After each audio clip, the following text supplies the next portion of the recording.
There was one time I remember I was invited to go and speak to a gathering of monks and priests, Christian priests, at Burford Priory, which is near Oxford.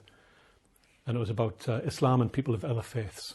So I wrote a nice academic style paper, and I got there and I looked, and there's a whole group there, and including a few bishops. So I said, okay, I just want to remind you, I'm a Muslim. Ashhadu la ilaha illallah wa ashhadu anna Muhammadan abduhu wa rasuluh.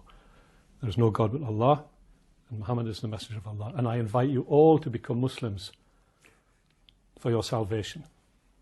And there was silence. Don't come to me, running to me on the day of judgment to say nobody told you about Islam. And they all started laughing just like that.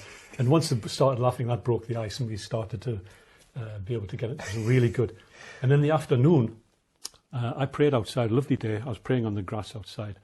In the afternoon, the abbot, the head guy at the place, came and asked me if I would recite some Qur'an for the community. They all live there, the monks.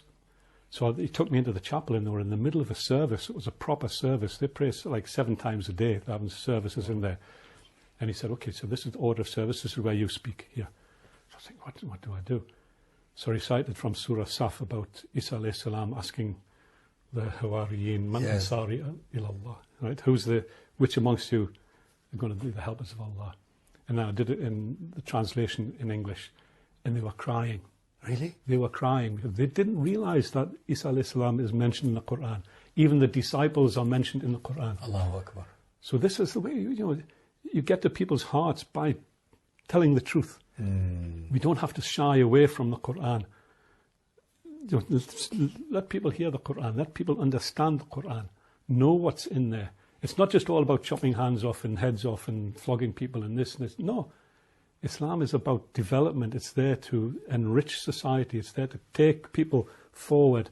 Sharia, to take people forward to Jannah, inshallah.